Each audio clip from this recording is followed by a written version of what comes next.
Okay, so I just finished seeing Anora, and I gotta tell you, I don't know what the big deal is. I don't know what the big deal is. I know the movie, I can't remember if the movie was nominated for Best Picture. I do know that the young actress in the film, her name is either Mickey or Mikey, I can't remember, but she won Best Actress of the Year that year, okay?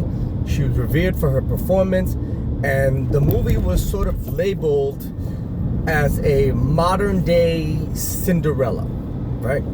Okay, so if you don't know what the movie's about, this is basically what it is about. And I hate to say sex worker because the media, not the media, you know, the internet will say that she's a sex worker who falls in love with this guy, and they get married, and then all this, like, you know, it creates this big old drama. I'm like, it's really about this girl who is a stripper, right?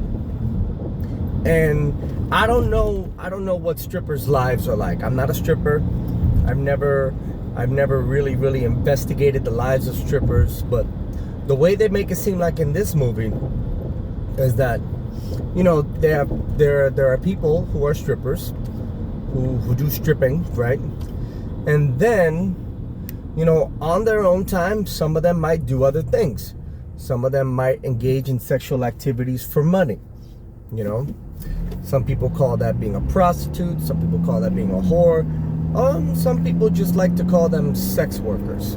They work in the realm of sex, right? So the movie starts, and right away you know where you are. Okay, the movie starts, and you're in a strip club, and there's no hiding it, you know, because a lot of times in these movies, I mean, let's be real. Whenever there's a movie about a stripper and there's a big name in there, that big name hardly ever gets naked, you know, like, or I don't think we saw anybody really naked in that Jennifer Love Hewitt movie. I can't remember what it was called. I forgot, but it was good. That movie was good though. I thought it was a pretty good movie. And but anyway, in this movie, yo, everybody's naked or very close, definitely topless, and the main star of the movie does not shy away from that nudity, and it's based on the character, which I thought was really cool, because not cool like, oh, I got to see boobs. No, it was cool because it was being cinematically honest about the character. You know, a lot of times sometimes when a character's a stripper, they'll shoot it in such a way where she doesn't get completely naked, or they shoot it in such a way where you don't see, you know, the nudity or whatever, you know, like. And I'm just like, okay, I get it. You want to respect the actor, that's fine, but you're not really respecting the environment that the story takes place. You're not being honest with the audience, and in this movie, it's complete honesty. So I've truly believed that this girl was a stripper. She seemed very, very comfortable.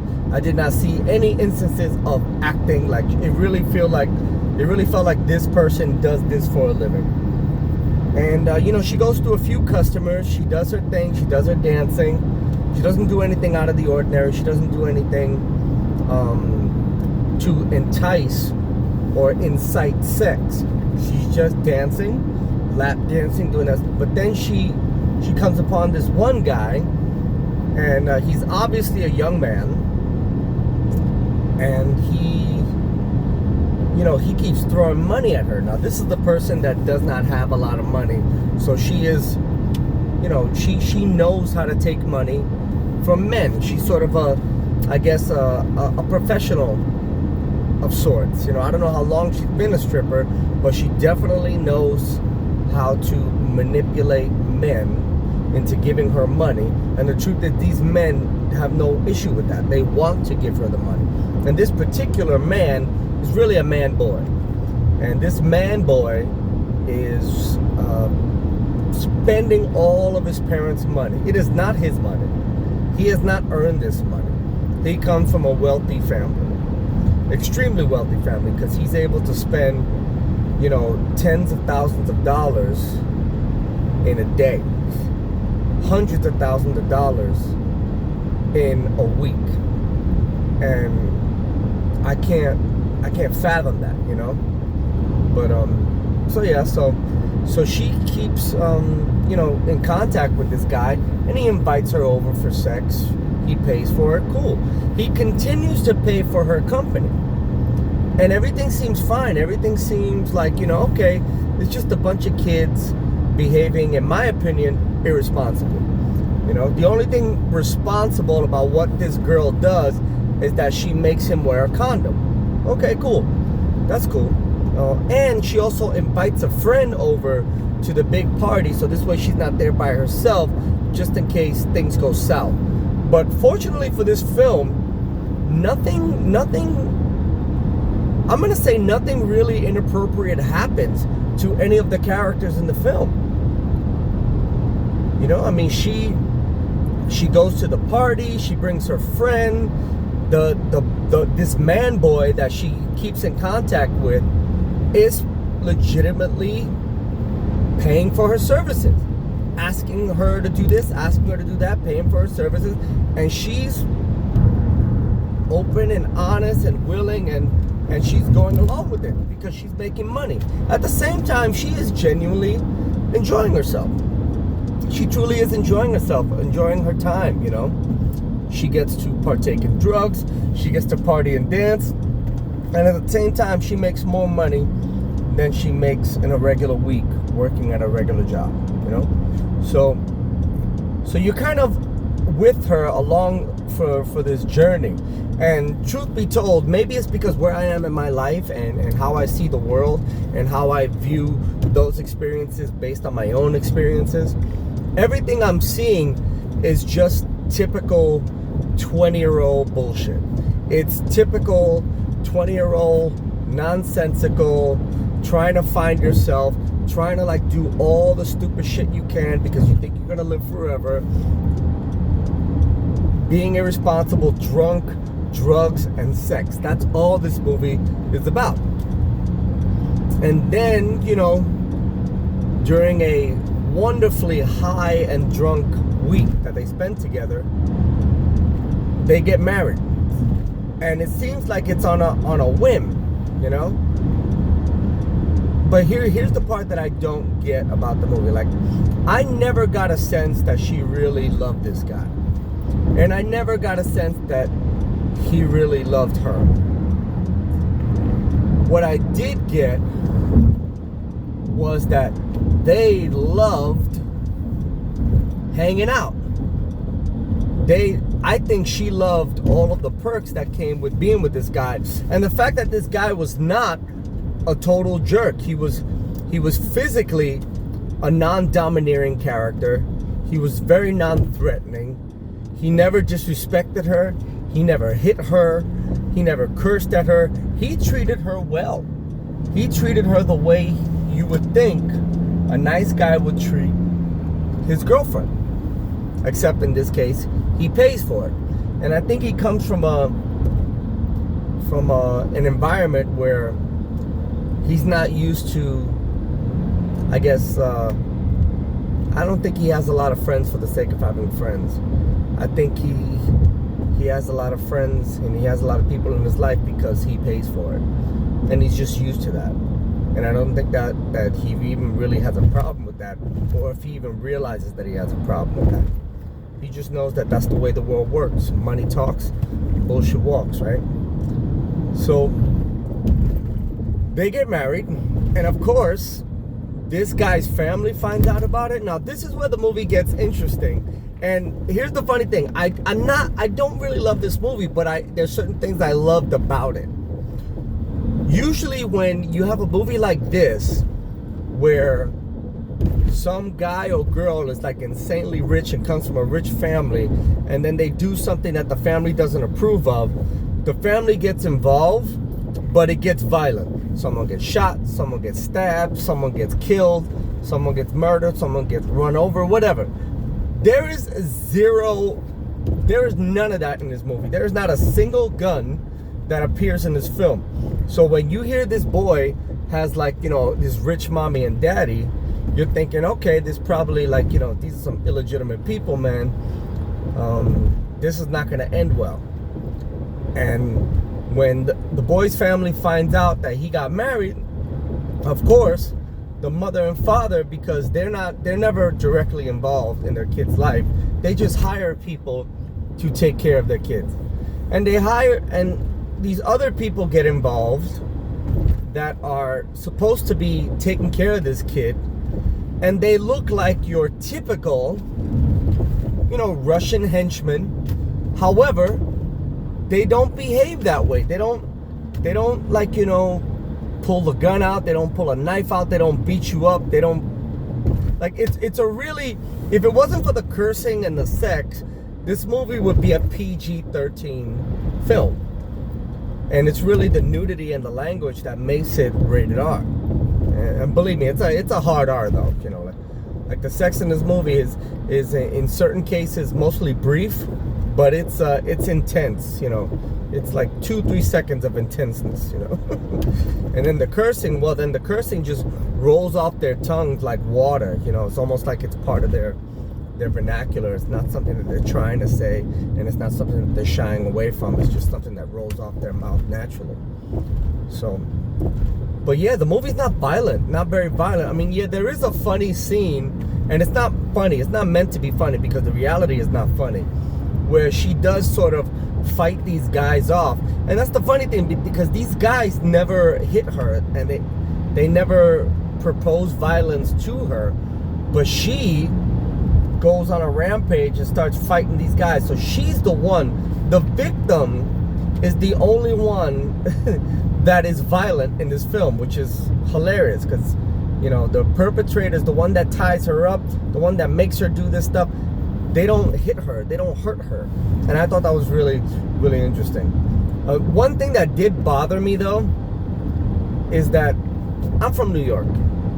I was born and raised in New York City. Okay, I was born in the Bronx, and I was raised primarily in Queens, New York. Left Rack City, Ozone Park, Kew Gardens, Richmond Hill. These were the places that I lived in New York. Roosevelt Avenue, Jackson Heights, Queens. These are the places where I live, right? Now, I know this girl won Best Actress. Okay, cool. That's great. And she was pretty good in it. What I did not like about it is that because her character lives in Brooklyn, so we, the audience, just assume she's from Brooklyn, okay? So she lives in Brooklyn. We see Coney Island in the background. So we, the audience, assume that she's from Brooklyn. Her accent, her Brooklyn accent, is not heavy in the beginning, but then it increasingly gets heavier as the movie goes on, to the point where, no lie, it doesn't seem natural. It doesn't feel natural. It doesn't sound natural. It feels forced. Now that's coming from me, who's not a dialect coach, but I am a New York native. And I know how New Yorkers speak. I know how we talk.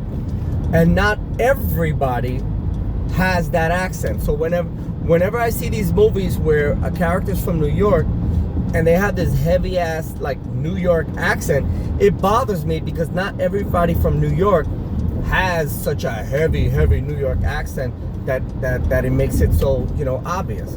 So when they make a movie and they make it so obvious like that, to me it's kind of like, it's a stereotype that's true, that exists, but it's not 100% true. That she did not have to be that Staten Island-y, that Brooklyn-y to get the point across for her character. But whatever, I digress. Yeah, the movie ends in such a way where it's like, I don't know how to describe it. It's just, well, obviously it's not a happy ending, but it's also a realization. There's a realization at the end of the film that I do believe her character has, that I thought was interesting, and that is that at least this is what I took from it. In that moment, I hope she was thinking, what the hell am I doing? Like, what's going on? Because I think we all have that moment in our lives where we look at our lives, we take a step outside of ourselves, and we look at our surroundings and our environment and our actions, and we kind of have that moment. We're just like, yo, what the hell is wrong with me? What is going on? What am I doing? Oh, excuse me. How is this my life, you know? And she had that moment, you know. At least I think she had that moment. Or she was just crying because nothing worked out the way she wanted it to. And that was the funny thing. When they finally get married, the two characters, and then these Russian henchmen show up to break up the marriage, and then this boy just bolts and leaves her. And she's fighting so hard to stay married. She's fighting so hard to convince this guy that they're in love with each other. I really don't think it was about that ever. It was just the fact that these guys came in and disrupted her life. Her character, in a sense, has, or seemingly has, a lot of control over what goes on in her life. She controls the men that she dances for. She controls the situation, her business transactions. She controls her partying. You know, she does the drugs and drinks the drinks that she wants to drink. She does not drink or do more drugs than she has to. Nobody makes her do anything she doesn't want to do. She is in control. And when these guys show up, all they do is take away that control. And that, I think, is what she's really fighting for most of the film. She's not fighting because, oh no, like, you know, they're gonna ruin my marriage. I love this guy. No, these guys are fucking with my shit.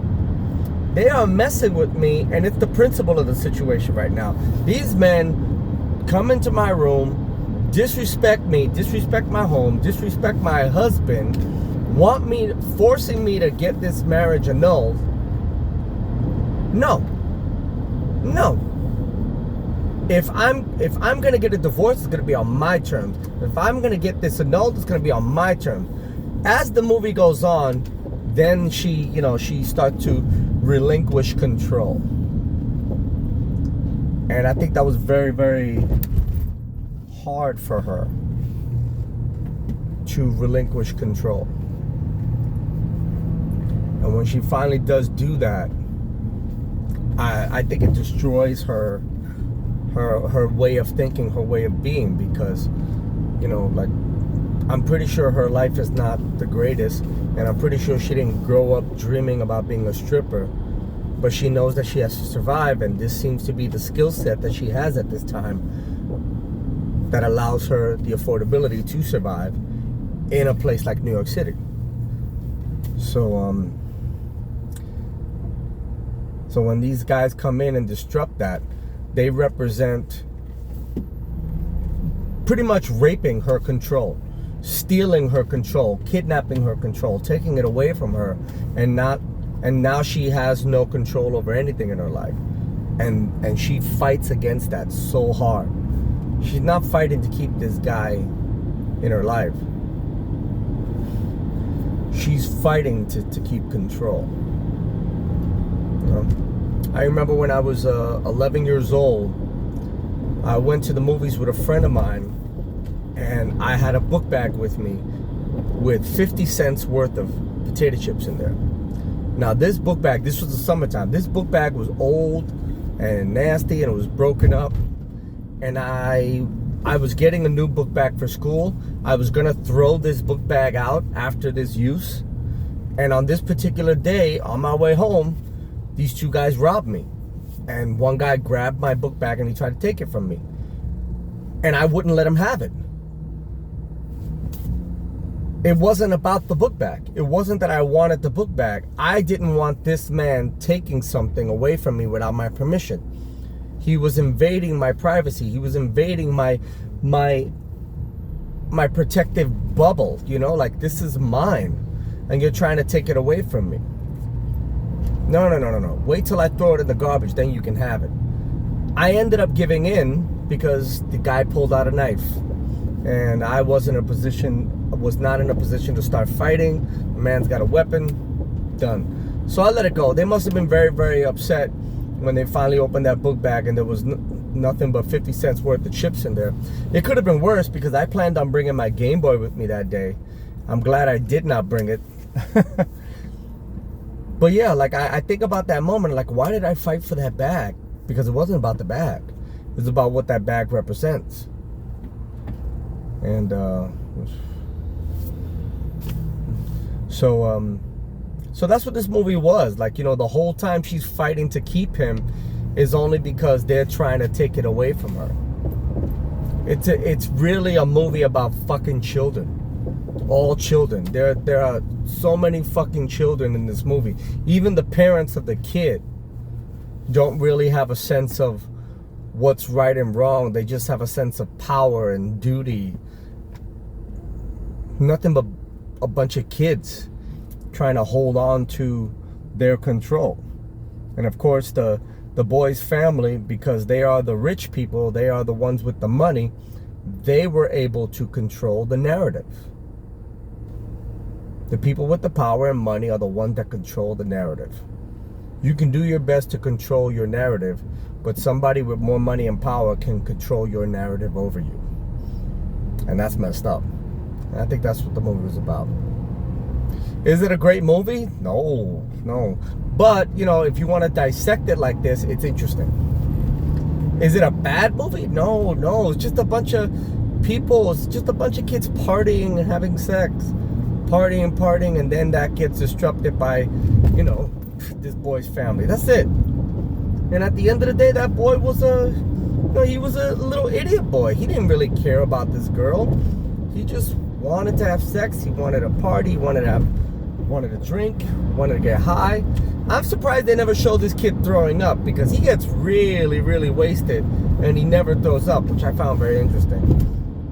The henchman throws up, but that's because I think he got a concussion. Anyway. So yeah, so that's Anora. Check it out if you want, but please understand that there's a lot of nudity, especially in the beginning. And even to the very end, to the very last scene in this movie, there's sex. But even in that moment, it's like, you know, the characters finally tell the audience, because I think the audience was might have gotten tired at this point. Like, you know, this girl, this guy, like all they think the answer to all their problems is, you know, some weed and sex, alcohol and sex. And at the end of the day, she's trying to fix a problem. She's trying to make herself feel better with sex, and it still doesn't work. And then in that last moment, she just lets it all out and cries. And that's the end of the movie. I'm sorry if I spoiled it for any of you. But it's an interesting character study, because for the most part, none of the characters change. But it's interesting to see her character possibly have a hope for a positive change, but it happens too little and too late. It's a weird morality tale. It's a lot of things. But what it isn't is this great movie, a great Cinderella story. It's certainly not a love story at all. And if it is a love story, it's a love story in an area that you would never expect. And even that is too little, too late. So, but it's all right. You know, the performance is all around. Everybody gives a good performance. There's no bad actors in this movie. Everybody looks real. Everybody seems real. Everything that they're experiencing, like I don't feel like I'm watching caricatures, except for sometimes when she spoke. Because I was like, why is her Brooklyn accent getting worse? Maybe it's because of all the intensity going on in her life. Maybe that's why, you know, her accent getting thicker and thicker as the movie goes on. But, you know, it was all right. It was okay. It was all right. She did a great job in the film. I don't know if she deserved the Oscar. Not to say that she didn't do a great job, because she definitely deserved praise. It takes a real actress, a real good actress, to play this character this way in a way that I felt was honest, because that's the thing about being an actor. Actors by nature are not honest people. They are faking. They are playing characters. They are liars to the audience, but they're good liars. They're good liars of the human condition. They know how to manipulate their own face and voice and actions to portray voices and characters and actions to an audience to tell a story. And she did that very well. Anything I've ever seen that particular actress in, she's always done a pretty good job. But this is definitely the biggest film she's ever done. She's the star of the movie. The funny thing is, her name is not overly used ever. You know, I think if you wanted to play a shot glass game, where it's like, oh, anytime anybody says the name Anora, you have to take a shot. Well, if you are gonna play that game, you're probably only gonna take 3 shots, and it's gonna be towards the end of the film. So I thought that was interesting. There's a lot of interesting things about this movie, you know, but nothing about it that was just like, wow. But now that I'm giving my sort of like, you know, take on it, and because it's still fresh in my head, because I just finished watching it, I saw it in bits and pieces on my way to work, during my lunch break, and then I finished it right after work. I was like, interesting. I'm glad I didn't buy it, though. I will say this, you know, because there's some movies where I'm just like, oh man, I gotta buy it, you know. But I'm glad I watched it on Hulu. I'm glad I didn't buy it, because I was gonna buy it. The other day. It was on sale, and I decided against it. I'm like, let me watch it first. What if it's not good? What if it's not as good as people? What if it's not my type of movie where I'm like, really, oh, I missed the turn, didn't I? 740? Yeah, I missed a turn. And that's what happens when I'm talking and I don't know where I'm going. I just finished my first week of work at a new facility, in a new area, new neighborhood. I don't know any of this. I don't know where I am. I'm still using my GPS to travel. And now I guess I missed an exit. And I added 6 minutes to my trip. That sucks. Well, I hope you guys are doing well. You know, it's been a while since I spoke about a movie at length. I don't even know how long I've been talking. Let me see. Almost half an hour? Okay, I'll stop now. Gotta focus on the road. Take care, guys. You guys be safe. What time is it? Snap. All right, bye.